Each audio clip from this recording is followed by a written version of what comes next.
Good evening, welcome to స్వతంత్ర TV. నేను Sai. So మరోసారి అధికారంలోకి వచ్చేందుకు జగన్మోహన్ రెడ్డి తీవ్రంగా ప్రయత్నాలు చేస్తున్నారు. సో మళ్ళీ ఆయన విద్వేషాలు రెచ్చగొడుతున్నారని ఆరోపించారు మంత్రి నిమ్మల రామానాయుడు. అయితే పాలకొల్లో పర్యటించిన ఆయన వైసీపీ అధినేత జగన్ తీరుపై మండిపడ్డారు. పాస్టర్ ప్రవీణ్ రోడ్డు ప్రమాద ఘటనపై దుష్ప్రచారం చేశారు. అంతేకాకుండా వక్ఫ్ బిల్లుపై వైసీపీ ద్వంద్వ వైఖరి అందరికీ తెలిసిందని ఆరోపించారు. పార్లమెంట్ చరిత్రలో ఓటింగ్ అయ్యాక విప్ జారీ చేసిన ఘనత జగన్దేనన్నారు మంత్రి. ఈ నేపథ్యంలో నిమ్మల వ్యాఖ్యలు, తాజాగా జరిగిన రాజకీయ పరిణామాలు, ఏపీలో వైసీపీ టీడీపీ మధ్య జరుగుతున్న తాజా చర్చలు, తాజా డిబేట్, ఇవన్నీ కూడా మనం ఈరోజు బిగ్ టాక్లో చూద్దాం.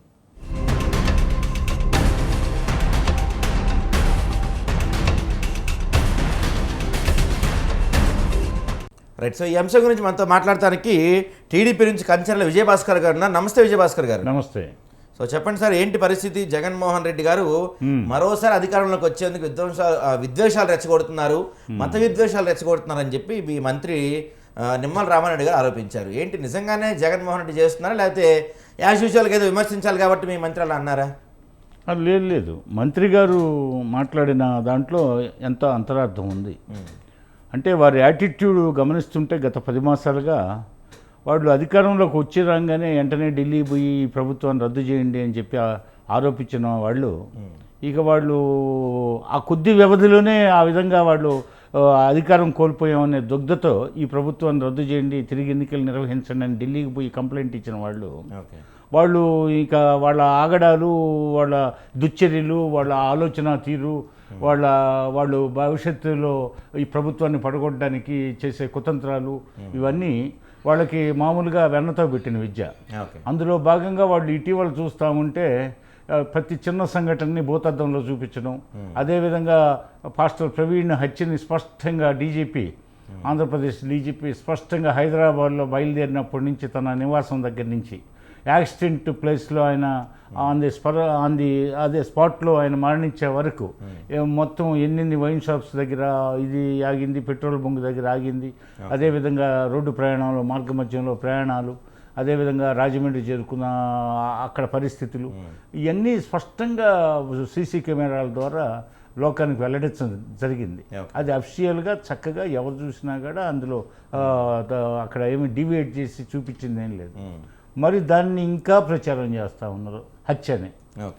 అట్లాగే మొన్న జరిగినటువంటి వక్ఫ్ బోర్డు సవరణ చట్టం విషయంలో కూడా దుష్ప్రచారం, అంటే మాకు ముస్లింలను దూరం చేయాలనే ఉద్దేశం, అదేవిధంగా మాకు హిందువులకి ముస్లింలకు తగాదా పెట్టాలని, హిందూ ముస్లింలకు తగాదా పెట్టాలని కనుక నిజంగా మీరు అన్నట్టు వైసీపీ అనుకుంటే, మరి గతంలో మొన్న రీసెంట్గా ఒక 4-5 months బ్యాక్ మీ డిప్యూటీ సీఎం పవన్ కళ్యాణ్ గారు ఏదైతే మీరు హిందువులపై దాడి చేస్తున్నారు, ఇదే దాడిని ముస్లింలపై చేస్తే వాళ్ళు ఊరుకోరు, లేకపోతే క్రిస్టియన్స్కి ఇలా జరిగితే ఊరుకోరని పవన్ కళ్యాణ్ కూడా కొన్ని మత విద్వేషాలు రెచ్చగొట్టే వ్యాఖ్యలు చేశారు కదా, మరి అవి దేనికి ప్రకారం చేశారంటారు? అది అక్కడ రెచ్చగొట్టే వ్యాఖ్యలు ఏం కాదు, రెచ్చగొట్టే వ్యాఖ్యలు కాదు. అంటే హిందువులు మెజార్టీగా ఉన్నారు కాబట్టి మీరు నిర్లక్ష్య వైఖరితో ఉన్నారు.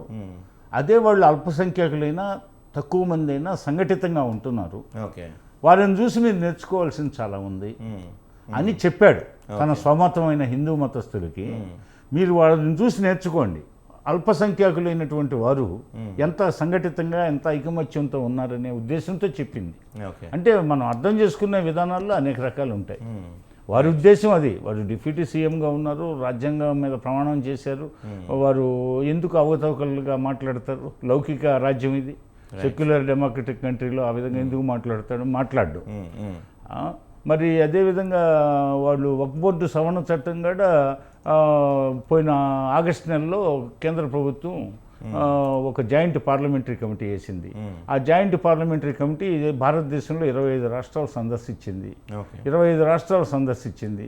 తర్వాత వాళ్ళ రికమెండేషన్స్ వాటన్నిటి మీద పార్లమెంట్లో 21 గంటల పాటు చర్చ చేశారు. అదేవిధంగా ఆ చట్టం ఉద్దేశం ఏంటంటే, బీజేపీ వాళ్ళు హామీ ఇచ్చారు, పేద ముస్లింలను ఉద్ధరించడానికి మేము ఈ చట్టాన్ని సవరిస్తామని అంతకుముందే చెప్పున్నారు. అందులో భాగంగా విలువైన ప్రాపర్టీస్ ఉన్నాయి, రక్షణ భూములు, రైల్వే ఆస్తుల తర్వాత 3rd పొజిషన్లో వక్ఫ్ బోర్డుకు సంబంధించిన ఆస్తులు ఉన్నాయి. మరి ఇవన్నీ పేద ముస్లింలకి చెందట్లేదు, 12,000 కోట్ల రూపాయల దాకా దీని మీద ఆదాయం వచ్చే అవకాశాలు అప్రాక్సిమేట్గా ఉన్నాయి. కాబట్టి ఈ వచ్చే ఆదాయాన్ని పేద ముస్లింలకు పంచుతాము. అదేవిధంగా ఇప్పుడు దాకా ఈ వక్ఫ్ బోర్డుకు సంబంధించిన ఈ ఆదాయాలంతా మత నాయకులు, మతస్థులు, మత పెద్దలు, రాజకీయ నాయకులు, అదేవిధంగా ఇంకా రియల్ ఎస్టేట్ వాళ్ళు, ఇలాంటి వాళ్ళు భూ కబ్జాదారులు మింగేస్తున్నారు. ఎవరైతే అర్హులో ఎవరికి చెందాలో ఆదాయం వారికి చెందట్లేదు ముస్లింలకి అనే ఆవేదనతో మేము ఈ బిల్లు రూపొందిస్తున్నాం. కాబట్టి ఈ బిల్లు రూపకల్పనలో మేము 1 కోటి మందికి పైగా ప్రజల్ని, మేధావులను కూడా సంప్రదించాము. అదేవిధంగా 25 రాష్ట్రాలు ఈ జాయింట్ పార్లమెంటరీ కమిటీ సభ్యులు తిరిగారు. 21 గంటల పాటు చర్చించిన తర్వాత మేము ఈ నిర్ణయానికి వచ్చామని చెప్పి, అదేవిధంగా దీనికి సంబంధించి భవిష్యత్తులో రాష్ట్రాల వారీగా ఉండే లెక్కలన్నీ తీసి స్పష్టంగా పేద ముస్లింలకి చెందేటట్టు చేస్తామని చెప్పేసి వాడు వక్ఫ్ బోర్డు సవరణ చట్టం సందర్భంగా పార్లమెంట్లో పేర్కోవడం జరిగింది. మరి దీనివల్ల ఏదో ప్రమాదం ముంచుకొస్తుంది, పోతే ఇది భవిష్యత్తులో ఈ ముస్లింలని ఏదో తరిమేయాలని చూస్తున్నారు, ముస్లింలకు ఏదో అపకారం చేయాలని ప్రయత్నిస్తున్నారని చెప్పి ఒక దుష్ప్రచారం మొదలైంది. ఈ దుష్ప్రచారాన్ని ఖండించడానికి కొంతమంది ముస్లిం పెద్దల్లో, కొంతమంది ముస్లిం కమ్యూనిటీ వాళ్ళు కూడా మేధావులు, పోతే విద్యావంతులు చాలామంది, కొంతమంది హర్షం కూడా వ్యక్తం చేసిన సంఘటనలు ఉన్నాయి. కాకపోతే కొంతమంది మా మతాన్ని అడ్డు పెట్టుకొని రాజకీయాలు చేసేవాళ్ళు పెద్ద పెద్ద ర్యాలీలు తీస్తున్నారు అక్కడక్కడ. రైట్. సో చెప్పండి బొట్ల రామారావు గారు, ఏంటి ఇప్పుడు ఇంతకీ మీరు వక్ఫ్కి అమెండ్మెంట్ యాక్ట్ ఏదైతే ఉందో మొదట్లో దాని గురించి మీరు కొంత అనుకూలంగా అనిపించి తర్వాత ఇప్పుడేమో సడన్గా మారిపోయి దానికి పైన మీరేమో విప్ జారీ చేశారు, ఇప్పుడేమో సుప్రీంకోర్టు కూడా వెళ్దాం అనుకుంటున్నారు. ఏంటి అసలు మీ పార్టీ స్టాండ్ వక్ఫ్ బిల్ పైన? స్పష్టత ఉంది ఇక్కడ. కేవలం ఇక్కడ తెలుగుదేశం పార్టీ చేస్తున్నటువంటి అబద్ధ ప్రచారం ఏదైతే అధికారంలో ఉంది, ఎన్డీఏ కూటమి ఉంది కాబట్టి వాళ్ళకి ఇబ్బందికరమైనటువంటి పరిస్థితి ఉంది. ఇక్కడ ముస్లింలకు సంబంధించినటువంటి ఓటు బ్యాంకును రక్షించుకోవడం కోసం వైసీపీ మీద నెపం నెడతా ఉన్నారు.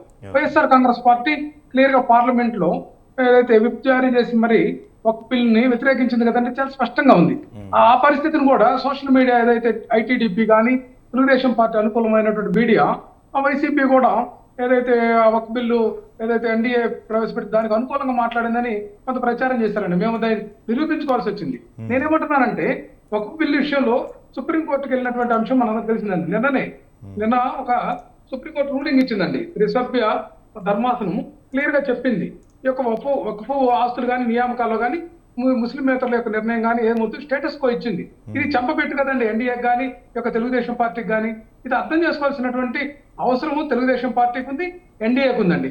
మే 5వ తేదీన మళ్ళా వాదనలు జరుగుతాయి. ఖచ్చితంగా వీళ్ళ యొక్క బండారం బయటపడేటటువంటి పరిస్థితి ఉందండి. ఓకే, అలాగే సో దాని గురించి ఇంకో అంశం, ఈ మొన్న రీసెంట్గా అంటే రోడ్డు ప్రమాదంగా చెప్తున్నారు ఏపీ పోలీసులు. సో పాస్టర్ ప్రవీణ్ మృతి గురించి కూడా కొన్ని కామెంట్స్ చేసినట్టుగా తెలుస్తుంది. దాని గురించి మీరేమంటారండి? ఇక్కడ పాస్టర్ ప్రవీణ్ గారి మరణం అనేది అది జరిగిన మాట వాస్తవం కదండి. అది రోడ్డు ప్రమాదమా హత్య ఏందనేది దర్యాప్తు సంస్థలు తేల్చాల్సినటువంటి పాస్టర్లకు కొన్ని అనుమానాలు ఉన్నాయి. అతను డీజీపీ గారు చెప్పారు కదా, రాష్ట్ర డీజీపీ గారు చెప్పారు కదా ఇది రోడ్డు ప్రమాదమే అని చెప్పి. ఇంకా అనుమానాలు ఉన్నాయా మీకు? మేము ఒకటండి, ఇప్పుడు అది ప్రమాదమా కాదనేది ఇంకా ఎంక్వైరీ చేయాలి. రకరకాల దాని మీద వాదనలు వస్తా ఉన్నాయి. దాన్ని మనము విధంగా ఏదైతే యొక్క పోలీస్ అధికారులు కానీ ఈ యొక్క దర్యాప్తు సంస్థలు కానీ లేకపోతే ఈ రాష్ట్ర ప్రభుత్వం మీద కొంతమందికి నమ్మకం లేనటువంటి వ్యాఖ్యలు కూడా మనం వింటున్నాం. దీని మీద సిబిసిఐడి దర్యాప్తు, సిబిఐ దర్యాప్తు చేయించేసి తేలిస్తే ఆ పాస్టర్ల యొక్క వాళ్ళ ఆలోచన విధానం కూడా తీసుకొని ఆ సాక్షులు ఆ అంశాలు కూడా పరిగణలో తీసుకొని నిజం నిగ్గు తెలిస్తే సరిపోతుంది కదండి. దాన్ని దాచిపెట్టాల్సినటువంటి ఆవశ్యకత ఏముంది? ఆయన మరణించింది నిజం కదా, అది రోడ్డు ప్రమాదమా అని తెలుగుదేశం పార్టీ కానీ ప్రభుత్వ వాదన. పాస్టర్లు కానీ పాస్టర్ల సంఘాలు కానీ ఈయన కావాలనే హత్య చేశారనేటువంటి వాదన కూడా ఉంది. ఈ యొక్క ప్రజల యొక్క గొంతుక లేకపోతే పాస్టర్ల యొక్క గొంతుకును మనం ఎందుకు అణిచివేయాలా?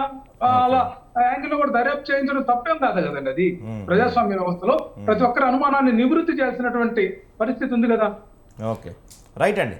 సో మీరు చెప్పండి, అంటే ఇందాక దీని గురించి మాట్లాడుతూ సో ఒక అంశం ఏంటంటే కొంతమంది నాయకులు చాలామంది చెప్తున్నారు, టీటీడీ చైర్మన్ గారు మన ఆయన బిఆర్ నాయుడు గారు ఈ గోవులు ఏవైతే చనిపోతున్నాయో వాటి గురించి పెద్దగా పట్టించుకోవట్లేదు, చాలా లైట్ తీసుకుంటున్నారు అని చెప్పి చెప్తున్నారు. కానీ అక్కడ ఉన్నదానికంటే అంటే మీరు చెప్తున్న దానికన్నా గ్రౌండ్ లెవెల్లో ఇంకొంచెం ఎక్కువ గోవులే చనిపోతున్నాయి అని చెప్పి కూడా ఒక ప్రచారం నడుస్తుంది. ఏమంటారు మీరు? నిజంగా లైట్ తీసుకున్నారా? అసలు అక్కడ ఏం జరగట్లేదు అంటారా? లైట్గా తీసుకునే సమస్య లేదు. ఎప్పుడు అసలు ప్రక్షాళన చేయడానికే బిఆర్ నాయుడు గారిని ఆయన క్యారెక్టరు ఆయన బ్యాక్గ్రౌండ్ని దృష్టిలో పెట్టుకొని ఆయన నియమించడం జరిగింది టీటీడీ బోర్డు చైర్మన్గా. వారి యొక్క రుజువర్తన్ని దృష్టిలో పెట్టుకొని రాష్ట్ర అధినేత ఆయన్ని నియమించడం జరిగింది. ఓకే. ఆయన బ్యాక్గ్రౌండ్ ఆధ్యాత్మిక బ్యాక్గ్రౌండ్ అయితేమి, సాంఘిక బ్యాక్గ్రౌండ్ అయితేమి అన్నిటిని దృష్టిలో పెట్టుకొని పోతే, పైగా వారు పరమ భక్తుడు, పోతే వారు ఆ జిల్లాకు చెందినవారు, వారు ఇలవేల్పు కూడా వెంకటేశ్వర స్వామి, వారు ఆయన he will try is level best. అయితే అక్కడ జరిగింది ఏంటి, ఎప్పటి నుంచో ఆ షెడ్స్ అవన్నీ క్లీనింగ్ జరగకుండా గతంలో ఉన్నాయి. అదే గతంలో ఆయన హర్నాథ్ రెడ్డి అనే ఆయన డైరెక్టర్గా గోశాలకు ఉండేవాడు. హర్నాథ్ రెడ్డి గారు గోశాల డైరెక్టర్గా ఉన్నప్పుడు ఆయన అక్కడ ఉద్యోగాలు అమ్మిన అది స్కామ్ ఒకటి ఉంది, దాని మీద విచారణ జరుగుతుంది. రెండోది ఆయన లేని గోవుల్ని ఉన్నట్లుగా అధిక సంఖ్యలో గోవులను చూపించాడు. అక్కడ దాణా అవసరం మేరకు లేని గోవుల్ని ఎక్స్ట్రా చూపించి ఎక్స్ట్రా బడ్జెట్ని క్రియేట్ చేసి అదంతా ఆయన వెనకేసుకునేవాడు. రెండోది. మూడోది, ఆయన ఈ ఆఖరి గోశాల పరిశుభ్రం చేయడానికి వాడే కెమికల్స్ ఉన్నాయి కదా, ఇప్పుడు డెట్టాలు, ఫినాయిలు, ఇంకా ఇతర పదార్థాలు, లిక్విడ్స్ ఉన్నాయి, పౌడర్స్ ఉన్నాయి. వాటి విషయంలో కూడా ఆయన తాత్సారం చేశాడు. వాటిల్లో కూడా మిగిల్చుకున్నాడు. దాణా కొనుగోలులో చాలా మిగిల్చుకున్నాడు. అదేవిధంగా సిబ్బంది విషయాల్లో కూడా ఆయనతో అనుకూలంగా ఉండి తందాననే వాళ్ళకి పెద్దపీట వేసేవాడు. మిగతా వాళ్ళని కూడా ఇబ్బంది పెట్టిన చరిత్ర, అట్లా ఇబ్బంది పడిన సిబ్బంది కూడా ఉన్నారు. వారు కూడా మొన్న మీడియా ముందు వెల్లడిచ్చారు ఈ విషయాలు. వారి హయాంలో, హర్నాథ్ రెడ్డి హయాంలో ఈ గోశాల విషయంలో అవకతవకలు జరిగిన మాట వాస్తవం. అది ఈ బోర్డు వచ్చిన ఈ కొద్ది నెలల్లో ఇప్పుడు అన్ని టీటీడీలో ఉండే మొత్తం అన్ని రంగాల్ని ప్రక్షాళన చేసే దిశలో భాగంగా దీన్ని ప్రక్షాళన కూడా అవసరం ఉంది. ఆ దిశలో దృష్టి సారిస్తున్న సమయంలో ఇవి జరిగాయి, ఈ ఇన్సిడెంట్స్ జరిగాయి. పోతే ఇప్పుడు భవిష్యత్తులో అసలుకి డెత్ రేట్ అనేది అంత సులభంగా ఉండదు ఇక భవిష్యత్తులో. దానికి సంబంధించి వీళ్ళు ఒక్కసారిగా ఈ హఠాత్ సంఘటనకి వీళ్ళు బెంబలు ఎత్తిపోయారు, ఏంటి ఇదని. తర్వాత తీరా అక్కడ పోయి చూస్తే ఆ సిబ్బందిని అడిగితే ఆ సిబ్బంది చెప్పిన విషయాలు అయితేమి, బయట వాళ్ళు చెప్పిన విషయాలు అయితే ఈ హర్నాథ్ రెడ్డి దీనికి ప్రధాన కారణం. ఈ వైపరీత్యాలకి, ఈ దుస్సంఘటనలకి ఆయన చేసిన నిర్వాహకం వలన ఆ నిర్వాహకానికి పరాకాష్టే ఇదే అని చెప్పారు వాళ్ళు సిబ్బంది. పోతే ఇప్పుడు ఆయన లైట్గా తీసుకునే మనిషి కాదు. పరమాత్మ కోసం, ఆ దేవదేవుడి కోసం ఆయన తను ఎంతవరకు తన పవర్స్ ఎక్సర్సైజ్ చేయాలో, అదేవిధంగా తను వ్యక్తిగతంగా ఎంత వడ్డాలో, శారీరకంగా తను ఎంత శ్రమించాలో అన్ని విధాలుగా బిఆర్ నాయుడు గారు తిరుమల తిరుపతి దేవస్థానం పవిత్రతను కాపాడడానికి, ఆ గోశాలలు, అన్నప్రసాదం ట్రస్టులు, పోతే ఇతరత్ర అన్నీ అక్కడ పునుగు పిల్లులు కూడా పెంచుతారు పునుగుని తీయడానికి. పోతే అక్కడ కొన్ని పునుగు పిల్లుల ద్వారా ప్రతి బుధవారం రోజు పునుగు సేకరిస్తారు. అట్లాగే కాశ్మీర్ నుంచి కుంకుమ పువ్వు తెప్పిస్తారు.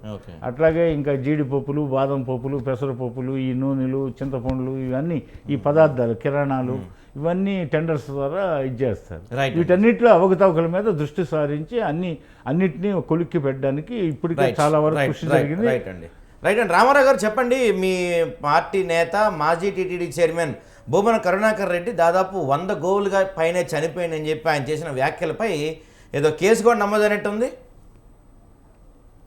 కేసులు నమోదు చేస్తారండి. ఇక్కడ కూటమి ప్రభుత్వము ఈ అబద్ధాల కేసులు నమోదు చేస్తా ఉన్నాయి. అందులో భాగంగా ఎన్ని కేసులు నమోదు చేస్తారు. ఎందుకంటే చంద్రగిరిలో కూడా జరిగింది కదండి. చెవిరెడ్డి భాస్కర్ రెడ్డి గారు అక్కడ ఒక పాపని పరామర్శించడానికి పోతే సాక్షాత్తు మాజీ ఎమ్మెల్యే, అక్కడ సుపరిచిత నాయకుడు, ఆయన మీదనే చట్టం కింద కేసు నమోదు చేసి ఎంత దారుణం చూడండి. నేనేమన్నానంటే గోశాల సంబంధించినటువంటి వాళ్ళే 191 గోవులు చనిపోయిన రిపోర్ట్ మొత్తం వైరల్ అయింది కదండి. కావాలని మీకు కూడా పెడతాను అది. అది వైరల్ అవుతుంది. 191 గోవులు చనిపోయినాయి. కానీ చంద్రబాబు నాయుడు గారు ఏం ప్రకటించారు? ఒక్క గోవు కూడా చనిపోలేదు, వైసీపీ రాద్దాంతం చెప్తున్నారు. నిన్న చూసాం కదండి, ఏదైతే పల్లా శ్రీనివాసరావు, అక్కడ ఉన్నటువంటి ఎమ్మెల్యేలు ఆర్న శ్రీనివాసులు, అట్లాగే అతను బొత్స సుధీర్ రెడ్డి ఛాలెంజ్ చేశారు వైసీపీ వాళ్ళ మీద. ఫోన్లు చేశారు కరుణాకర్ రెడ్డి గారికి, రండి మీరు చూద్దాం రండి పరిశీలన చేద్దామని. మరి తర్వాత లోపలికి ఎందుకు రాకుండా అడ్డుకున్నారండి? అది కాదు, ప్రొఫెషన్గా వేలాది మందితో వచ్చేదానికి నువ్వు ఇప్పుడు ఆరోపణ చేసింది నువ్వు కావాలంటే చూడు, నీతో పాటు ఇంక నలుగురిని తీసుకెళ్ళు, మొత్తం 5 మంది పోయి చూడండి, పర్మిషన్ ఇచ్చారు. అలాగే మేము 100 మందితో ప్రదర్శనగా పోవాలా? ఇది రాజకీయ ప్రదర్శనగా పోవాలంటే రాజకీయంగా రెచ్చగొట్టే వైఖరిని ఎవరు సమర్థిస్తారు? ప్రభుత్వం ఉండేది లాండ్ ఆర్డర్ కాపాడడానికి. నువ్వు 1000 మందితో జనాన్ని ర్యాలీగా పోతానంటే ఇది రాజకీయ వైఖరి అవుతుంది, రాజకీయ వైఖరి అవుతుంది. మీరు చెప్పండి. అంటే వైసీపీ చేస్తే రాజకీయము, తెలుగుదేశం చేస్తే రాజకీయం కాదండి. నీకు కాదు, ఆయన చూడమన్నాం కదా ఆరోపణ చేసి. పోనీ లేదండి, ఆగండి, మీరు మాట్లాడదు, ఆగండి. అబద్ధాలు ఎన్ని మీరు మాట్లాడతారు? ఎందుకంటే 190 గోల్స్ నువ్వు సత్యారిచంద్రుడు, మీరు మాట్లాడతారంటావు, అబద్ధాలని అంటావు, మీరు చెప్పేది. చంద్రబాబు నాయుడు అబద్ధం చెప్పాడా లేదా? మీ నాయకుడు చంద్రబాబు నాయుడు గారు గోవు ఒకటి కూడా మరణించలేదు, వైసీపీ రాజధాంతం చేసిందని స్టేట్మెంట్ ఇచ్చిన మాట. అసలు మార్ఫింగ్ ఫోటోస్ అంటున్నారు, మీరేది 100కు పైగా చనిపోయినాయని మీరు అంటున్నారు, మేము మార్ఫింగ్ అంటున్నాము. కాల పరీక్షలో తేలాలది, కాల పరీక్షలో. ఈవో శ్యామలరావు గారు ఒక రిపోర్ట్ చెప్తాడు, ఇలా టీటీడీ చైర్మన్ ఒక రిపోర్ట్ చెప్తాడు. ఏంటండి ఇది? పరస్పర వైరుధ్యమైనటువంటి ప్రకటనలతోటి ఈ రాష్ట్ర ప్రజల్ని, లేకపోతే తిరుమల సంబంధించినటువంటి వెంకటేశ్వర స్వామి భక్త సమాజం ప్రపంచవ్యాప్తంగా ఉంటే వీళ్ళందరూ తప్పుదారి పట్టించి రాజకీయం చేస్తుంది వాళ్ళైతే. ఎందుకంటే అంటే ఇప్పుడు రామారావు గారు అంటే మీరు రామారావు గారు టీడీపీ అధికారంలోకి వచ్చిన దగ్గర నుంచి రైట్ రామారావు గారు టీడీపీ అధికారంలోకి వచ్చిన దగ్గర నుంచి ఏదో ఒక అంశం పైన రాజకీయంగా తిరుమల తిరుపతి దేవస్థానం ప్రత్యేకంగా వార్తలు నిలుస్తుంది. ఎందుకంటారు ఇదంతా?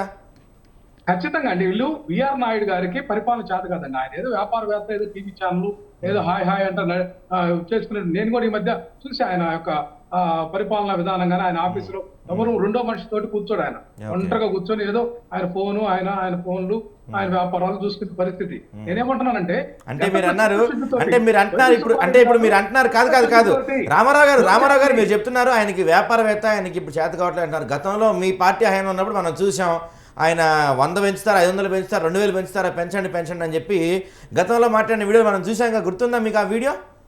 ఏంటండి? గతంలో లాస్ట్గా టీటీడీ చైర్మన్గా ఉన్న వ్యక్తి ఈ 300 రూపాయల టికెట్ 500 చేసేయండి, 500 టికెట్ రూపాయలు 1000 రూపాయలు చేసేయండి, ఆ తర్వాత శ్రీవాణి ట్రస్ట్ 10,000 రూపాయల టికెట్ తీసుకొచ్చింది మీరే కదా. మీకు అర్థం కాదు, అది వైరల్ చేసి అనవసరంగా తప్పుదారు. అక్కడ ఏం జరిగిందంటే టీటీడీ బోర్డు సమావేశంలో ఈ యొక్క టికెట్ల యొక్క పరిమితి బ్లాక్ లో నడుస్తున్నాయి, అట్లా కాకుండా డైరెక్ట్ గా ఆన్లైన్ లోనే కొంచెం ఎక్కువ చేసైనా సరే ఆన్లైన్ లో ప్రజలకు నేరుగా అందించాలనేటువంటి ఆలోచన విధానంతో జరిగినటువంటి చర్చను పక్కదారి పట్టించారు కదండి. ఇప్పుడు వైవి సుబ్బారెడ్డి గారి నేతృత్వంలో టీటీడీ ఎంత అభివృద్ధి చెందిందండి. అట్లాగే అంతకుముందు బొమ్మన కరుణాకర్ రెడ్డి గారు దానికి సంబంధించినటువంటి ఛానల్ కానీ దళిత గోవిందం అని పెట్టి ప్రజావ్యాప్తంగా తిరుమలేషన్ ని ఆయన ప్రచారంలో తీసుకొచ్చారు కదా.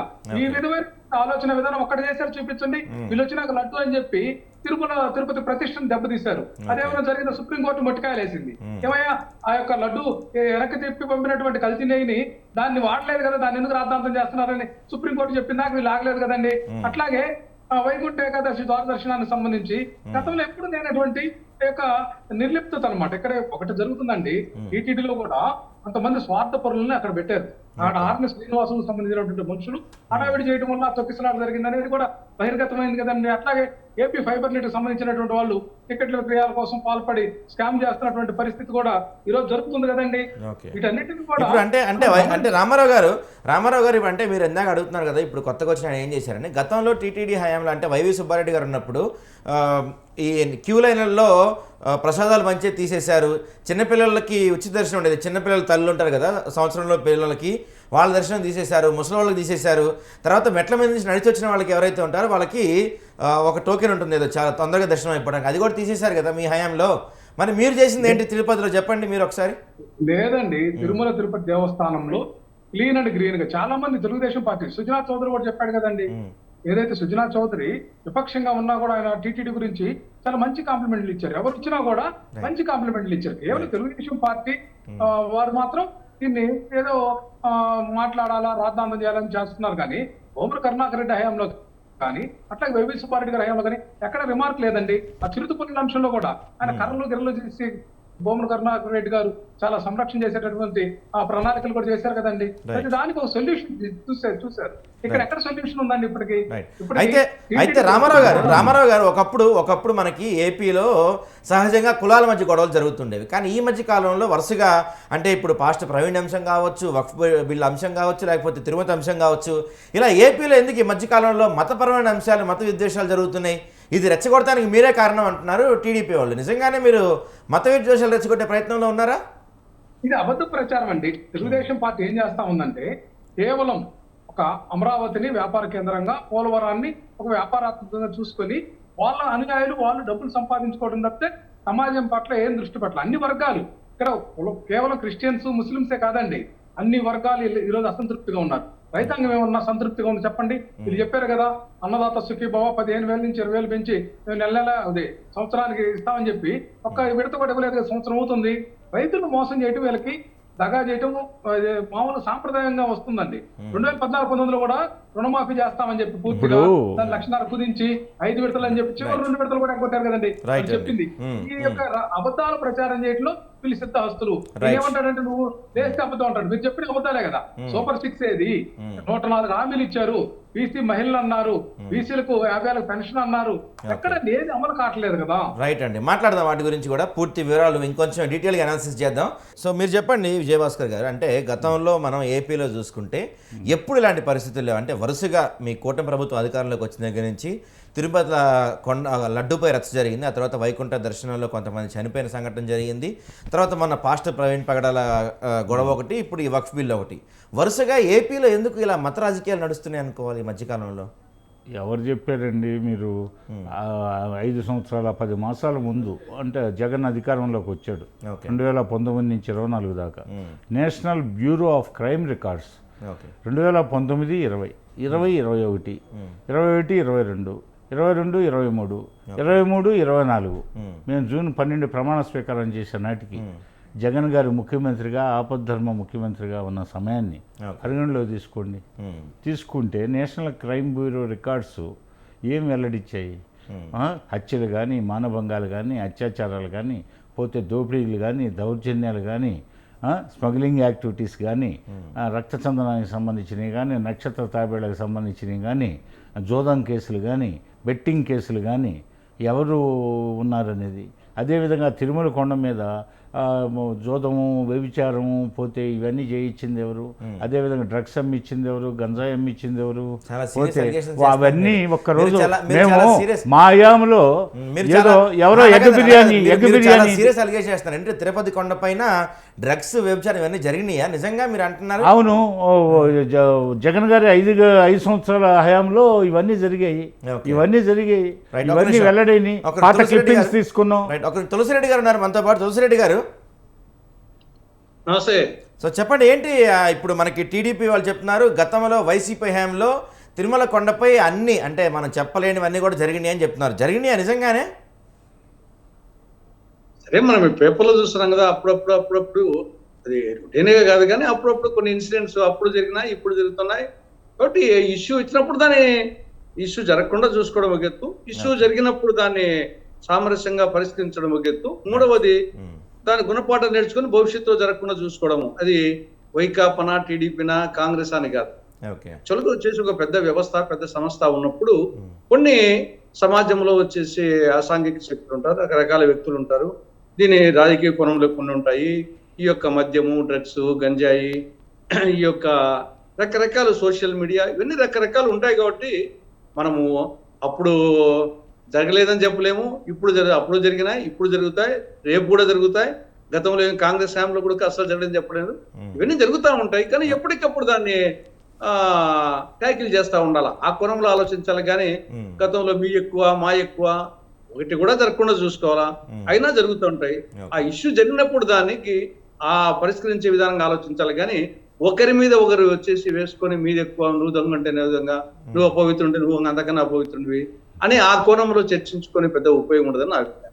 ఓకే, అయితే ఇప్పుడు ప్రధానంగా మనం చూస్తే ఏపీలో మంత్రి నిమ్మల గారు చేస్తున్న వ్యాఖ్యలు ఏంటంటే వైసీపీ కావాలని అంటే మన పాస్టర్ ప్రవీణ్ పగడాల మృతి కావచ్చు, లేకపోతే ఈ వక్ఫ్ బోర్డుపై యూటర్న్ తీసుకోవడం కావచ్చు, ఇవన్నీ కూడా ఏపీలో వైసీపీ కావాలని మత రాజకీయాలు రెచ్చగొడుతుందని టీడీపీ ఆరోపిస్తుంది. ఏమంటారు మీరు దాని గురించి?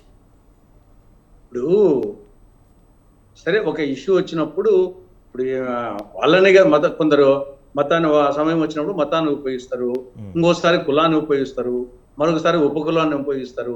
కాబట్టి న్యాచురల్గా వచ్చేసి పొలిటికల్ పార్టీస్ ఉండగా న్యాచురల్గా వచ్చేసి ఏదో ఒక ఇష్యూ జరుగుతానే దాన్ని ఇష్యూ చేస్తారు.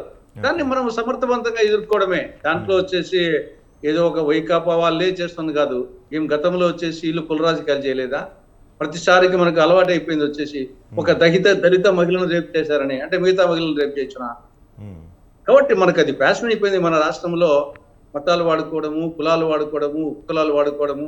ఒక దళిత మహిళను రేపు చేశారంటారు, మిగతా అంటే మామూలు మహిళను రేపు చేసి తప్పు కాదని అర్థము. కాబట్టి ఏదైనా తప్పే అనే యాంగిల్లో అది ఏ మతం వాడైనా, ఏ కులం వాడైనా, ఏ ఉపకులం వాడైనా ఆ టైప్లో కాకుండా ప్రతిదీ వచ్చేసి దీనివల్ల అనుకుంటారు కానీ ఎవరికి లాభం ఏమి ఉండదు. ఫైనల్ గా తేలిపోతుంది కదా. దానికి ఆరోపణకు ప్రత్యారోపణ వల్ల నేరుగా సమాధానం వస్తుంది. కాబట్టి వాస్తవం అనేది ఆఖరికి ప్రివేల్ కావాలి. కాబట్టి ఆ వాస్తవం వచ్చినప్పుడు ఈ ఆరోపణలు ఫెయిల్ అయిపోతాయి. కాబట్టి ఇది వైకాపా వాళ్ళు చేసినా, మేము చేసినా, వాళ్ళు చేసినా ఇష్యూగానే మాట్లాడాలా. తప్పు ఉంటే తప్పు మాట్లాడాలా. దాన్ని అధికారంలో ఉన్న పార్టీ వచ్చేసి ఆ ఇష్యూగా ఆధారం చేసుకుని దాంట్లో ఏదైనా ఉంటే కనుక రెక్టిఫై చేసుకోవాలా. అంతే తప్పని చేసి ఎదురుదాడి చేయడం అనేది అధికార పార్టీ కరెక్ట్ కాదు. చీటికి మాటికి ప్రతిదానికి వచ్చేసి తప్పు లేకపోయినా కానీ కల్పించడం అనేది ఆరోపించడం అనేది ప్రతిపక్ష పార్టీలు కూడా మంచిది కాదు. రైట్. సో ఇప్పుడైతే విజయభాస్కర్ గారు చెప్పండి, అంటే మనం ఇందాక నుంచి వీటి గురించి మాట్లాడుకుంటున్నాం. అంటే ఇవన్నీ కూడా ఇప్పుడు నిమ్మల గారు చేసిన కామెంట్స్ అన్నీ కూడా ఈ సూపర్ 6 హామీలని డైవర్ట్ చేస్తానికి చేసే హామీలుగా, అంటే ఈ కామెంట్స్గా వైసీపీ వాళ్ళు కామెంట్స్ వస్తున్నాయి. నిజంగానే సూపర్ 6 పథకాలు వాటి అమలు జరగలేదు కాబట్టి అవి డైవర్ట్ చేస్తానికి ఇలాంటి మత రాజకీయాలు ఇలాంటివి పైకి తీసుకొస్తున్నారా మీ టీడీపీ వాళ్ళే? అలాంటిది ఏం కాదు. నిమ్మల గారు డైవర్ట్ చేయడానికి కాదు, అసలు డైవర్షన్ ఇది ఓతపదం అయిపోయింది. ఓకే. ఈ ప్రజలు విజ్ఞులండి. మనం డైవర్ట్ చేస్తే ఏమన్నా ప్రజల్ని డైవర్ట్ చేయగలమా? ప్రజలు మనల్ని మించి ఉన్నారు, ఆరితేరి ఉన్నారు. మనం ఏదో ప్రొఫెషనల్గా రాజకీయాల్లో ఉన్నాం అనుకుంటున్నాం. కాదు, వాళ్ళ కుటుంబ వ్యవహారాల తర్వాత ఈరోజు భారతదేశంలో పరిస్థితులు ఎలా ఉన్నాయంటే, వాళ్ళ కుటుంబ విషయాలు చక్కబెట్టుకున్న తర్వాత, అది వ్యవసాయమా, పరిశ్రమలా, వ్యాపారమా, ఉద్యోగం అనేది తర్వాత వాళ్ళు ఆలోచించేది భారతదేశ పరిస్థితులు, రాష్ట్ర పరిస్థితుల గురించి ఆలోచిస్తారు. వాళ్ళు ఏం జరుగుతుంది ఏంది రిలాక్స్ అయిన తర్వాత టీవీల ముందు కూర్చుంటారు. కొంతమంది పేపర్లు తెప్పించుకొని చదువుతారు, కొంతమంది ఫోనుల్లో చూసుకుంటారు, సోషల్ మీడియాలో చూసుకుంటారు, ఈ డిబేట్లు ఫాలో అవుతుంటారు. వాళ్ళకి అంతరాత్మ ప్రబోధం ఉంది, వాళ్ళకి అందరికి ఉన్నట్టే అంతరాత్మ ప్రబోధం ఉంది. ఆ ప్రకారం వాళ్ళు నిర్ణయించుకొని జడ్జి చేసుకొని ఓటేస్తున్నారు. మనం ఏదో డైవర్షన్ పాలిటిక్స్ అంటే ఆ ఉచ్చులో ఆ వరలో ప్రజలు పడతారని నేను అనుకోను. పైగా వాళ్ళంత అజ్ఞానులు కాదు, ప్రజలను అంత తేలిగ్గా అంచనా ఇస్తే తప్పు. కాబట్టి ఇవన్నీ కాదు, మేము మే నెలలో కొన్ని పథకాలు అమలు చేయబోతున్నాం, కొన్ని అమలు చేసాం, కొన్ని అమలు చేయబోతున్నాం, అన్నీ అమల్లోకి వస్తుంది. పోతే రాష్ట్రాన్ని 5 సంవత్సరాలు కొల్లగొట్టారు, ఖజానా ఖాళీ చేశారు. వాటన్నిటినీ సమీక్షించి గాడిని పెడుతున్నాం ఒక్కోటి. ప్రధానంగా ఒక పక్క సంక్షేమానికి ప్రాధాన్యత ఇస్తూనే అభివృద్ధిని పూర్తిగా మూలన పెట్టారు. కాబట్టి 5 సంవత్సరాల కాలంలో అభివృద్ధిని పూర్తిగా విస్మరించారు. కాబట్టి అభివృద్ధి చేయాలి. రాష్ట్రానికి రాజధాని లేదు, మొండెం ఉంది, తల లేదు. కాబట్టి ఆ తలని సెటరేట్ చేయాలా. కాబట్టి దీనికి ఒక జీవం తీసుకురావాలా. రాష్ట్రానికి విదేశీ పెట్టుబడులను ఆకర్షించాలా, స్వదేశీ పెట్టుబడులను ఆకర్షించాలా.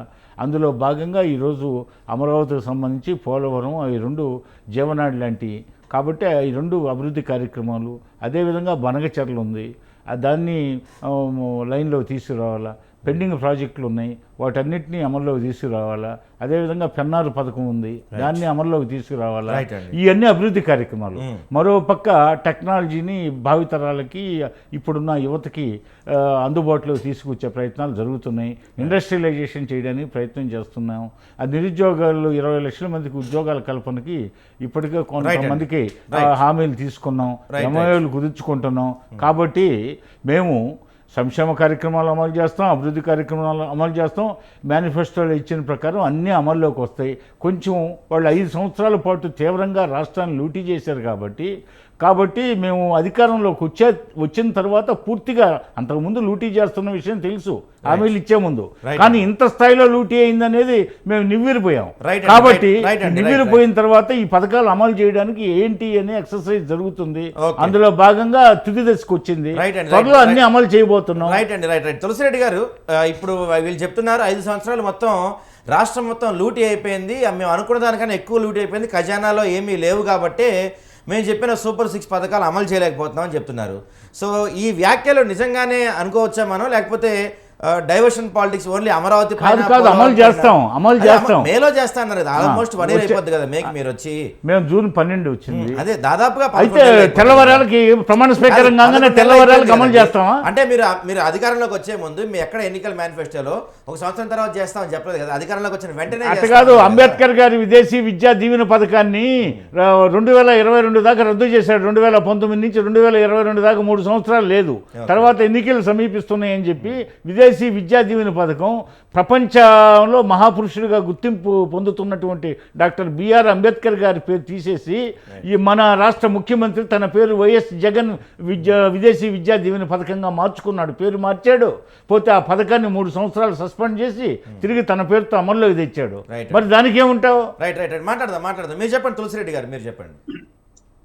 ఇప్పుడు ఖజానా ఖాళీ అనేది ఒక పరిపాటి అయింది. ఎప్పుడు ఖజానా ఖాళీగానే ఉంటది. ఇప్పటికి వచ్చేసి రూపాయి రాక రూపాయి పోక. కాబట్టి ఏ నెలకా నెల, ఏ వారానికి వారు ఆ డబ్బులు రావాలా, ప్రజలు పన్ను రూపంలో పోవాలా, అది రావాలా, ఖర్చు పెట్టాలా. కాబట్టి ఎప్పుడు గల్లాపెట్టి వచ్చేసి మనము ఫుల్ గా ఉండదు. ఇది ఏ ప్రభుత్వానికైనా. అందుకే రెవెన్యూ డెఫిసిట్ ఇది చెప్తా ఉంటాం వచ్చేసి రూపాయి రాక రూపాయి పోక. రూపాయి రాక ఏ విధంగా వస్తుంది? కేంద్రం నుండి పన్నుల్లో వాటా ఒకటి, గ్రాంట్స్ ఒకటి, రెండోది రాష్ట్రానికి సంబంధించి tax revenue, non tax revenue. తర్వాత ట్యాక్స్ రెవెన్యూ ఒకేసారి రాబట్టి బ్యాంక్ గలాపెట్లు వేసేది కాదు కదా. ఇది రొటీన్ గా వచ్చేసి ఇప్పుడు జిఎస్టీ ఇవన్నీ ఎప్పటికప్పుడు వస్తూ ఉంటాయి. అట్నే అప్పులు కూడా, అప్పు వచ్చేసి సంవత్సరానికి ఒకసారి అప్పు నిర్ణయిస్తే మొత్తం అప్పు అంతా ఒకసారి తెచ్చేదానికి కాదు. దానికి రిస్ట్రిక్షన్స్ ఉంటాయి. 3 నెలల కింద, నెల కింద, 3 నెలల కింద, 6 నెలల కింద. కాబట్టి ఎప్పుడు గల్లాపెట్ట ఖాళీగానే ఉంటుంది. దాన్ని వచ్చినట్టు అడ్జస్ట్ చేయాలి. ఇది ఏ ప్రభుత్వానికైనా. ఇక్కడ సూపర్ 6 హామీలు ఎన్నికలకు ముందు టీడీపీ కూటమి నాయకులు వాళ్ళకి అన్ని పరిస్థితులు తెలుసు. రాష్ట్రం వచ్చేసి అప్పుల కుప్ప అయిపోయింది, ఈవెన్ వచ్చేసి శ్రీలంక కన్నా మించిపోయింది, బీహార్ కన్నా మించిపోయింది, శక్తికి మించి అప్పులు చేశారు, రుణాంధ్రత చేశారని చెప్పడం జరిగింది. మేము వస్తే ఆ పరిస్థితి ఉండదని. రెండవది వచ్చేసి బాధుడు కార్యక్రమం, అటు ఛార్జీలు, ధరలు, పన్నులు అన్ని పెంచారు. మేము వస్తే కన్నా బాధుడు కార్యక్రమం ఉండదు, ఇంకా తగ్గిస్తామని చెప్పారు. ఉన్న పథకాలన్నీ కంటిన్యూ చేస్తామని చెప్పారు. అడిషనల్ గా సూపర్ 6 హామీలు కూడా అమలు చేస్తామని దాన్ని స్పెసిఫిక్ గా చెప్పడం జరిగింది. దానికి కూడా మా దగ్గర సంపద సృష్టించే కెపాసిటీ మా దగ్గర ఉంది, సంపద సృష్టిస్తాము, కాబట్టి ఇవన్నీ చేస్తామని చెప్పడం జరిగింది. కాబట్టి ఆయన అనుభవం లేని ముఖ్యమంత్రి కాదు. ఆల్రెడీ 14 ఏళ్ళు ముఖ్యమంత్రిగా ఉన్నాడు, 10 నెలలు అయింది. కాబట్టి ఇప్పటికే టూ మచ్ టైం, అదేమి తక్కువ టైం కాదు. ఈవెన్ మామూలుగా తొలి సంతకం అంటే ఏమర్థము? మెగా డిఎస్కి తొలి సంతకం అంటే ఇమ్మీడియట్ గా అమల్లోకి రావాలా, లేదా మరుసటి రోజు రావాలా. 10 నెలలు అయింది. దానికి ఇప్పటికీ కాదు. అక్కడ మాదిగా ఇది ఎస్సీ వర్గీకరణ సమస్యని దృష్టిలో పెట్టుకొని ఎస్సీలో ఈ వర్గీకరణ చేస్తున్నారు కాబట్టి, 3గా విభజిస్తున్నారు కాబట్టి కేటగిరీస్గా ఈ ఉపకులాలన్నింటినీ వాళ్ళకి న్యాయం చేకూర్చడానికి డిఎస్సితోనే స్టార్ట్ చేయాలా న్యాయం అనేది అనే ఉద్దేశంతో కొంచెం లేట్ అయింది. లేకపోతే ఎప్పుడో డిఎస్సి రేపు జూన్లో కొత్త ఉపాధ్యాయులు రాబోతున్నారు జూన్కి. చెప్పింది కరెక్టే కానీ అది క్లారిటీగా చెప్పొచ్చు కదా. అదే కాస్త అక్కడ కమ్యూనికేషన్ చెప్పాలా పాయింట్ ఉన్నప్పుడు. రెండవది వచ్చేసి సూపర్ 6 హామీల్లో ఆ సామాజిక పెన్షన్లు ఒకటి ఓకే. తర్వాత ఉచిత గ్యాస్ సిలిండరు మహిళలకు ఇచ్చిన 3 దాంట్లో ఒకటి. కాబట్టి ఇక్కడ నిరుద్యోగ భృతి ఇది యువతకు సంబంధించి దాని ఇంతవరకు 2024-25కు పైసా ఇవ్వలేదు, 25-26కు పైసా కేటాయించలేదు. కాబట్టి అది ఒక యువతకు సంబంధించి ప్రధానమైన హామీ. సమాజంలో యువత వచ్చేసి ఒక ప్రధానమైన సెక్టర్. రెండవది తల్లికి వందనం, దానికి 2024-25 పైసా ఇవ్వలేదు, 25-26లో కూడా ఏ మేరకు ఇస్తారో, ఎంతమందికి ఇస్తారో, ఎంత తగ్గిస్తారో అని చెప్పేసి ఇప్పటికీ డౌట్ గానే ఉంది అది. తర్వాత వచ్చేసి అన్నదాత సుఖీభవ 1 సంవత్సరం పూర్తిగా ఎగ్గొట్టారు. రాబోయే సంవత్సరము ఎంతవరకు ఇస్తారో అది డౌట్ గానే ఉంది. ఇక గ్రోత్ రేటు 2.21%కి ఈ 9 మాసాల్లోనే వచ్చింది గ్రోత్ గ్రోత్ రేటు. ఆఖరికి మనం ప్రాక్టీస్ రైతులు వచ్చేసి లబోదివ్వమంటున్నారు, వచ్చేసి ఒక పంటకు గిట్టుబాటు ధర లేదు, ఏం లేదు. రైతులు వచ్చేసి అది అంతర్జాతీయ సమాజం ప్రభావం పడుతుంది, యుద్ధాల ప్రభావం పడుతుంది. వ్యవసాయ ప్రధానమైన రాష్ట్రము, సాగునీటి ప్రాజెక్టులు అని చెప్తున్నా కానీ ఇంకా ఏది ముందుకు అన్నమయ్య ప్రాజెక్టు దానికి ఇంకా మొదలే పెట్టలే. ఆ పునరావాసన ఇవ్వలేదు. ఆ గుండ్లకమ్మది ఇంకా అట్నే ఉంది, కొట్టుకుపోయింది. కాబట్టి అన్ని మాటల వరకు చెప్తున్నారు వచ్చేసి 2047 స్వర్ణాంధ్ర, మనకి అధికారం ఇచ్చింది 2029 వరకు. దాని గురించి మాట్లాడితే అర్థమవుతుంది. 2047 గురించి ఓ దిక్కు వచ్చేసి మద్యం పాలసీ ఏమైనా కావచ్చు, కానీ ఈ రోజు మద్యం వచ్చేసి గతానికంటే వాళ్ళకి తక్కువ రావచ్చు, కానీ విపరీతం అయిపోయింది. మండలానికి 4 మద్యం షాపులు, 40 బెల్ట్ షాపులుగా తయారైపోయింది. విచ్చలవిడైపోయింది. మద్యము, జూదము, డ్రగ్స్, గంజాయి ఇవి హై స్కూల్లో కూడా ప్రవేశించాయి.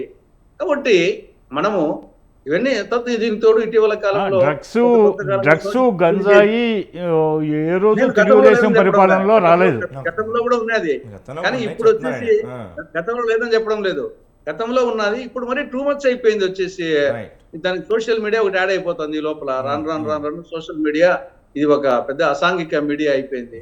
ఎవరి గుద్దివాడు మాట్లాడము, రెచ్చగొట్టడము, ఇవన్నీ సమాజంలో వచ్చేసి ఒక అశాంతి, ఒక అలజడి, ఒక ఎవరికి మనశ్శాంతి లేకుండా మంచి చేయాలని ఉన్నప్పటికీ ప్రభుత్వం వచ్చేసి కానీ ఇప్పుడు స్వేచ్ఛగా ఉన్నారా లేదా, ప్రజలు స్వేచ్ఛగా ఉన్నారా లేదా, అయినప్పటికీ పరిస్థితులు వచ్చేసి ఇవన్నీ ఉన్నాయి.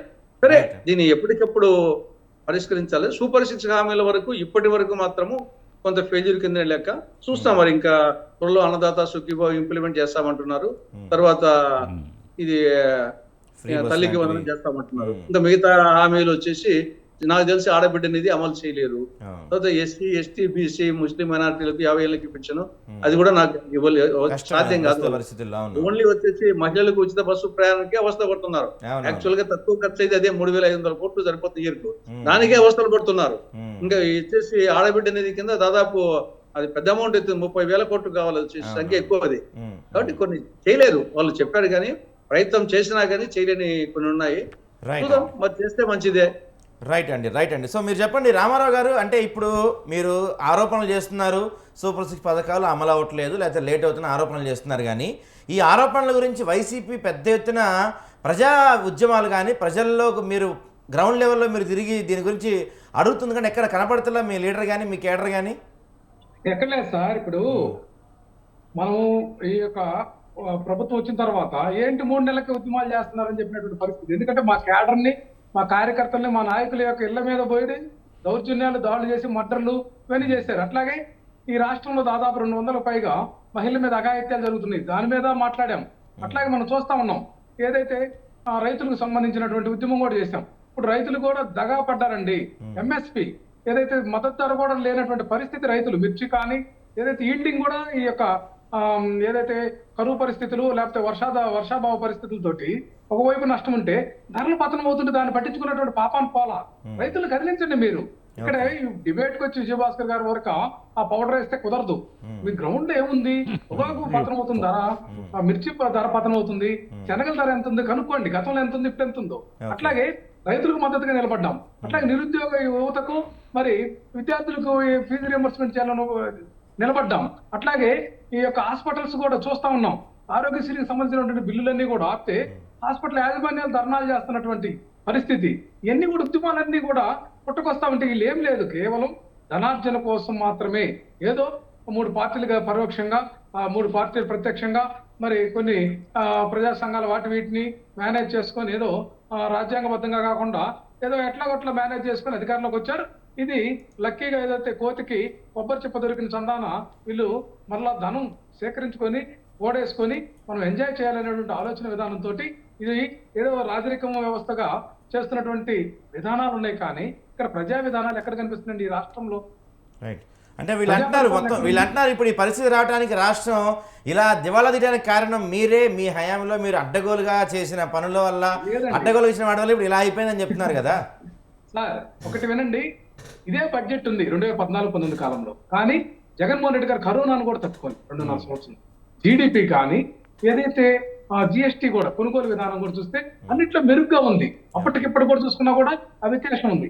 అట్లాగే ప్రజలందరూ కూడా 2,73,000 కోట్ల రూపాయలు డీబీటీ ద్వారా నాడు నేడు, అట్లాగే ప్రతి గ్రామంలో కూడా సచివాలయ వ్యవస్థ, 4 లక్షల ఉద్యోగాలు, ఇవన్నీ చేసినా కూడా వీళ్ళు విమర్శలు చేస్తున్నారంటే ఇవన్నీ కాదు మీరు చెప్తున్నవి బాగున్నాయి కానీ ఇవన్నీ చేసిన ప్రజల నుంచి మీకు కొంత ఇంకా మద్దతు పెద్దగా వస్తుంది కనపడుతుంది. ఇప్పుడు ఇక్కడ కూడా డిబేట్ లో కూడా ఇదే జరుగుతుంది కదా, 3 పార్టీలు కలిసి ముగ్గురు వచ్చి మేము ఒకరుంటే ముగ్గురు మాట్లాడుతుంటే ముగ్గురు కనిపిస్తారు కానీ మేము కనిపించాం కదా. అదే జరిగింది జనంలో కూడా. ఈ యొక్క అబద్ధాలన్నీ కూడా ఘోరంగా అబద్ధాలు చెప్పి మోసపూరితమైనటువంటి హామీలు ఇచ్చి వాళ్ళు ఏదో ఒకటి మాయ చేసి, ఇప్పుడు ఆ నిమ్మల రామానాయుడు కూడా ఇవాళ నీతులు చెప్తున్నాడు. ఆయన ఏం చెప్పాడండి, చింతాడ అవి తీసుకురావాలా, నాకు స్వీట్స్ తీసుకురావాలా, అవన్నీ కూడా మాట్లాడాడు. ఏది నిరుద్యోగులను ఉద్దేశించి, లబ్ధిదారులను ఉద్దేశించి, పిల్లలను ఉద్దేశించి మీకు 15,000 అని మాట్లాడింది అదే కదా. అట్లాగే ఇప్పుడు పోలవరం గురించి కూడా అబద్ధాలు ఎట్లా వల్లి వేస్తున్నారో తెలుసు కదా. మొత్తం ప్రాజెక్ట్ ఫెయిల్యూర్ చేసింది వాళ్ళే కదా. రైట్ అండి. మరి సచివాలయ ఉద్యోగులకి 2023 ఆగస్టు నుంచి జీవో, 2023 ఆగస్టులో ఎవరున్నారు ముఖ్యమంత్రిగా? జగన్మోహన్ రెడ్డి గారు ఉన్నారు. మరి ఆయన 2024 జూన్ దాకా ఉన్నాడు. మరి ఆ జీవో ఎందుకు పొడిగించలేదు? వాళ్ళకి వార్డు సచివాలయ ఉద్యోగుల వ్యతిరేకించారు వాలంటీర్ని. తర్వాత వీళ్ళను కూడా వదిలిపెట్టకూడదు, ఏ వర్గాన్ని వదిలిపెట్టకుండా అబద్ధపు హామీలు ఇస్తూ జగన్మోహన్ రెడ్డి గారి కంటే ఎక్కువ ఇస్తాను చంద్రబాబు నాయుడు పబ్లిక్ గా చెప్పాడు కదండి అన్ని విషయాల్లో. అంటే జగన్మోహన్ రెడ్డి గారి ఆలోచన విధానం కరెక్ట్ అని ఒప్పుకున్నట్టే కదా చంద్రబాబు నాయుడు. ఇక్కడే మీరు మీ ఆలోచన విధానం మీరు చూసుకోండి. జగన్మోహన్ రెడ్డి అలా కాదు, అర్హత ఉన్నోళ్ళని. జగన్మోహన్ రెడ్డి గారు 2023 ఆగస్టు తర్వాత జీవో ఎందుకు పొడిగించలేదు? 2023 ఆగస్టు తర్వాత జీవో పొడిగించలేదు జగన్మోహన్ రెడ్డి. సచివాలయ ఉద్యోగులు, వీళ్ళ విధానం వాలంటీర్స్ విధానం, వీళ్ళ విధానం మనువాద విధానం, వీళ్ళ విధానం రాచరిక విధానం. వీళ్ళు దీనంతా కూడా డిక్టేటర్షిప్ చేసి వీళ్ళంతా కూడా వీళ్ళ అనుయాయులు, వీళ్ళ పార్టీ ప్రజల కోసం ఏం చేయటం లేదు. రాజారెడ్డి గారు, రాజశేఖర రెడ్డి గారు, జగన్మోహన్ రెడ్డి గారిది ఫ్యూడల్ విధానం అవుతుంది, మనువాదం అవుతుంది, కడప జిల్లా ప్రజలను అడిగితే చెప్తారు. ఆకాంక్షతో వీళ్ళ యొక్క ఆలోచన విధానం ఉంది తప్పితే మరలా మోసం చేయొచ్చు. ఇప్పటికే 3 దఫాలు 4 దఫాలు మోసం చేశాం. మనం కమ్యూనిస్టులతో ఒకసారి కలవచ్చు, కాంగ్రెస్ తోటి ఒకసారి కలవచ్చు, బీజేపీ ఎవరితో కలిస్తే అది పార్టీల అంతర్గత సమస్యలు, పార్టీల అంతర్గత సమస్యలు. అంటే మీతో రావడానికి భయపడుతున్నారు, మీతో కలవడానికి. రామారావు గారు మీతో కలవడానికి భయపడిపోతున్నారు. ఎక్కడ జగన్మోహన్ రెడ్డితో కలిస్తే ఏ కేసుల్లో ఇరికిస్తాడని చెప్పి భయపడుతున్నారు. మీతో మాది ప్రజాస్వామ్యబద్ధమైన విధానం కాబట్టి మాతో కలవడానికి అందరూ స్నేహాస్తం సాగుతున్నారు. మిమ్మల్ని కలవడానికి భయపడుతున్నారు, ఏ కేసుల్లో ఇరికిస్తారని. మాది ప్రజాస్వామ్య విధానం కాబట్టి మాతో కలవడానికి అందరూ ముందుకు వస్తుంటే మిమ్మల్ని చూసి భయపడుతున్నారు, ఎక్కడ పోలీస్ కేసుల్లో ఇరికిస్తారని. వీళ్ళ ఆలోచన విధానము ఈ బెదిరింపులు, కేసులు పెడతాము, అందరిని బెదిరించి కేసులు పెట్టింది ఎవరు? దౌర్జన్యాలు చేసింది ఎవరు? దాడులు చేసింది ఎవరు? స్థానిక సంస్థల ఎన్నికల్లో నామినేషన్లు ఏనీయకుండా కిడ్నాప్ చేసింది ఎవరు? హత్యలు చేసింది ఎవరు? కొట్టింది ఎవరు? రైట్ అండి, రైట్. ఒక నిమిషం రామారావు గారు, ఒక నిమిషం. సో తులసిరెడ్డి గారు, వక్ఫ్ బిల్లు గురించి కాంగ్రెస్ పార్టీ తీవ్రంగా వ్యతిరేకిస్తుంది. ఆ అమెండ్మెంట్స్ని కాంగ్రెస్ పార్టీ దాదాపు నేషనల్ లెవెల్లో పూర్తిగా వ్యతిరేకిస్తూ వస్తుంది. అయితే రాష్ట్రంలో చూసుకుంటే పాస్టర్ ప్రవీణ్ ప్రగడాల మృతి గురించి కాంగ్రెస్ పార్టీ ఎక్కడా పెద్దగా స్పందించడం కనపడట్లేదు మనకి. ఒక వ్యక్తి గురించి ఆయన వచ్చేసి మేము వచ్చేసి అందరి మరణాలతో పాటు అది ఒక మరణం అనుకుంటాం తప్ప చేసి ఏదైనా సీరియస్ ప్రవీణ్ ఆయన ఒక్కటే సీరియస్ గా తీసుకోవాలేముంది, మిగతా వాళ్ళ సీరియస్ తీసుకోకూడదా? ఒక రామయ్యో, ఒక మల్లయ్యో, ఒక పుల్లయ్యో అంటే వైసీపీ దీన్ని ప్రభుత్వ హత్యగా, అంటే కాబట్టి తులసిరెడ్డి గారు వైసీపీ దీన్ని ప్రభుత్వ హత్యగా కోట్ చేస్తుంది కదా, అందుకని ఇప్పుడు మేము వచ్చేసి అది ఒక మరణము ఖచ్చితంగా వచ్చేసి ఆయన విచారణ జరపాలి. ఆ విచారణలో వచ్చేసి రకరకాల వార్తలు వస్తున్నాయి కాబట్టి అది తెలియనంత వరకు దాన్ని మేము వచ్చేసి మతం రంగు లేకుంటే ఇంకోటి వాళ్ళని మా ఇంట్రెస్ట్ కాదు. అది వచ్చేసి ఇష్యూగానే ఉండాలా. అతను వచ్చేసి మామూలుగా ఏమన్నా వేరే హత్య గావించబడ్డా లేకుంటే వచ్చేసి అతను ఏమన్నా ఆ పరిస్థితిలో తాగి ఉన్నాడా దానికి చూపిస్తున్నారు. వచ్చేసి అది ఏమీ తెలియక ముందే వచ్చేసి ఊరికే వైకాపా అన్నట్టు ఒంగోరున్నట్టు వచ్చేసి మేము వచ్చేసి ప్రతిదీ వచ్చేసి మతం రంగో కులం కాదు, ఇష్యూగా చేస్తాము. మేము ఆ టైప్లోనే చేస్తాము. కాబట్టి ప్రవీణ ఇష్యూలో మేము ఆ విధంగా వచ్చేసి రకరకాల వార్తలు వస్తున్నాయి కాబట్టి విచారణ జరుగుతూ ఉంది. అతను తాగినట్టుగా కొన్ని ప్రూఫ్స్ ఉన్నాయి కాబట్టి దాన్ని ఇష్యూ చేయాల్సిన అవసరం ఏముంది? ఓకే. చివరికి విజయవాడలో ట్రాఫిక్ పోలీసులు కూడా కూర్చోబెట్టారు. మీరు రెస్ట్ తీసుకోండి, కాసేపు ఆగండి, ఇక్కడ విశ్రాంతి తీసుకోండి అని ట్రాఫిక్ పోలీసుది కూడా విజువల్స్ చూసాం మనం. ఓకే. అదేవిధంగా వాళ్ళ ఇంటి ముందు నుంచి సీసీ కెమెరాలు ఉన్నాయి. సికింద్రాబాద్ ఎక్కడో వాళ్ళ ఇల్లు, అక్కడి నుంచి నేరుగా రాజమండ్రి దాకా స్పష్టంగా చూపించారు. ఇక అది ముగిసిన అంశం. దాన్ని గురించి అంటే ఏదో ఒకటి రచ్చ చేస్తుండాలా, రావణ కాష్టంగా రామారావు గారు అంటే వీళ్ళు దాదాపుగా ఇప్పుడు ముగిసిపోయిన అంశం ఇది, దాని గురించి కావాలని వైసీపీ వాంటెడ్గా రచ్చ చేస్తుంది అంటున్నారు. మీరేమో దాని గురించి సిబిఐ విచారణ జరగాలి అని కోరుకుంటున్నారు. వీళ్ళేమో జస్ట్ అదొక నార్మల్ యాక్సిడెంట్గా మాట్లాడుతున్నారు. ఏంటి మరి మీ వాయిస్ ఏంటి దీని గురించి? మాస్టర్ ప్రవీణ్ కుమార్ గారు మరణించారండి, క్లారిటీ ఉంది. మరణించడం నిజమే కదా. ఆ మరణించినటువంటి విధానంలో కొంతమంది అక్కడ వీళ్ళు ఏంటంటే తెలుగుదేశం పార్టీ వాళ్ళు ఆయన ఎక్కడో లిక్కర్ కొనుగోలు చేశాడు, డిజిటల్ పేమెంట్స్ ఉన్నాయి, ఏంటి ప్రచారం చేస్తున్నారు. ఏంటి మీకెందుకండి? విచారణ సంస్థ ఉంది, అది చూసుకుంటుంది కదా. మీకెందుకు ఇది వచ్చినటువంటి అంశము? సాక్షాత్తు డీజీపీ గారు ప్రెస్ మీట్ పెట్టి చూపించాడు, వాటిని గురించి చర్చించుకుంటారు కదా. విచారణ సంస్థలను కూడా వీళ్ళు ప్రమేయము, వీళ్ళ యొక్క నిర్దేశకత్వం చేయాలనేటువంటి ఆలోచన విధానం. విచారణ సంస్థలకు సరైనటువంటి వాళ్ళ స్వయం ప్రతిపత్తి కల్పించకుండా వీళ్ళే ముందుగా ఎన్ని మాట్లాడి మీడియాలో కానీ ఎన్ని డైరెక్షన్స్ ఇచ్చి ఎవరు ముందు మాట్లాడారు? డీజీపీ వెల్లడించిన విషయాన్ని చర్చించుకుంటున్నాం. ఎందుకు కోరుకుంటున్నారో మీకు అర్థం అవుతుందండి. ఇప్పుడు విజయభాస్కర్ గారు కూడా ఓపిక లేదు. నేనేం మాట్లాడుతున్నానంటే ఈ విచారణ దర్యాప్తు సంస్థలకు మీరు ఎందుకు దాన్ని స్వచ్ఛందంగా ఏదైతే వాళ్ళు స్వయం ప్రతిపత్తిగా విచారణ చేయకుండా మీరు ఎందుకు ఎన్ని డైరెక్షన్ మాట్లాడతారు? మీకే సంబంధం? ఇంకోటి ప్రధానంగా రామారావు గారు ఇంకోటి ప్రధాన ఆరోపణ ఏంటంటే దాదాపు భారతదేశ చరిత్రలో పార్లమెంట్లో బిల్లు పాస్ అయిపోయిన తర్వాత విప్ జారీ చేసిన పార్టీ మొట్టమొదటి వైసీపీ అంటున్నారు. ఏంటి అది? దాని గురించి చెప్తారు కొంచెం? లేదండి, విప్ అనేది మా అంతర్గత విషయం అండి. ఇప్పుడు మా ఎంపీల మీద మాకు నమ్మకం ఉంది. బట్ ఏదైనా సరే మిస్టేక్ గా మరలా జరగకుండా ఉండేదానికి చేసుకుంటాం. అది అంతర్గత వెసులుబాటు అండి. దాన్ని కూడా రాజకీయం చేస్తే ఎట్లా? ఈ ఆరోపణ నిజం కాదు. వైఎస్ఆర్ కాంగ్రెస్ పార్టీ ఒక బిల్లుకి వ్యతిరేకంగా ఓటింగ్ చేసిందా, అనుకూలంగా చేసిందా, అది మా అంతర్గత విషయం. మా ఎంపీలకు విప్ జారీ చేయాలా లేదా, అవసరమా లేదా అనేది మా పార్లమెంటరీ పార్టీ నిర్ణయం అండి. మీరు ఓటింగ్ అనుకూలంగా వేసారా, వ్యతిరేకంగా వేసారా అండి? ఏమండి, ఓటింగ్ అనుకూలమా వ్యతిరేకంగా మీరు ఇంతకీ వక్ఫ్ అమెండ్మెంట్ కి? ఒక బిల్లుకి వ్యతిరేకంగా కదండి ఓటేసింది. ఓకే. ఏదైతే ఎన్డీఏ గవర్నమెంట్ ప్రతిపాదించిన దాన్ని వ్యతిరేకిస్తూ చేసినటువంటి విపక్షాలతోటి మేము కూడా కలిసి చేశాము. ఏదైతే ఉత్తరప్రదేశ్ లో అఖిలేష్ యాదవ్ గారి సమాజ్వాదీ పార్టీ కానీ ఇండియా కూటమిలో ఉన్నటువంటి వాళ్ళందరూ కూడా వ్యతిరేకించారు కదా మేజర్ గా. దాంతో పాటు మేము ఆ బిల్లు ఏంటంటే ముస్లింలు ఎదుర్కొనే ఆ యొక్క సంస్థల్లో నియామకం చేయాలనుకోవటం ఎంతో దుర్మార్గం అండి, తప్పు కదా. దాని గురించి మాట్లాడదాం. మీరు చెప్పండి రామారావు గారు. అంటే వాళ్ళు మా ఇంటర్నల్ విషయం విచార చేయడం అది మీకు అనవసరం కదా, కావాలనే దాన్ని మీరు డైవర్షన్ పాలిటిక్స్ తీసుకొస్తున్నారు అంటున్నారు. మరి ఏంటి వాళ్ళ ఇంటర్నల్ టాపిక్ అంటే కదా, అది మీకు ఎందుకు దాని గురించి అంత వ్యాఖ్యలు? చెప్పండి రామారావు గారు, మీరు చెప్పండి. విజయభాస్కర్ గారు మీరు చెప్పండి. ఏ విషయం? అదే ఇప్పుడు వాళ్ళ ఇంటర్నల్ మ్యాటర్ విచార చేయడం అనేది వాళ్ళు అంటున్నారు, కానీ మీ మంత్రి గారు ఏమో దేశ చరిత్రలో ఎక్కడ లేనంతగా బిల్ పాస్ అయిపోయిన తర్వాత విప్ జారీ చేశారు అంటున్నారు. మరి దేనికి మీకు వాళ్ళు తెలుగుదేశాన్ని గురించి అంటుంటే ఇది వక్ఫ్ బోర్డు సవరణ చట్టానికి తెలుగుదేశం మద్దతు ఇచ్చింది, మేము వ్యతిరేకించామంటున్నారు. వ్యతిరేకించినట్టు స్పష్టత ఇది వ్యతిరేకించినట్టు స్పష్టత లేదే. లౌకికవాదం అక్కడ ఓటింగ్ అయిన తర్వాత విప్పు జారీ చేయడంలోనే ఉంది. రాజకీయ ఎత్తుగడ అదొక కుతంత్రం, అదొక వ్యూహం. పైగా ఒక సభలో పాల్గొన్నారు, ఇంకో సభలో పాల్గొనాల. ఒక చట్టసభలో పాల్గొని ఇంకో చట్టసభలో పాల్గొన్నారు. అంటే మీ ఇద్దరు దీని గురించి కాకుండా తులసిరెడ్డి గారి కొంచెం కాదండి. ఒక్క నిమిషం రామారావు గారు,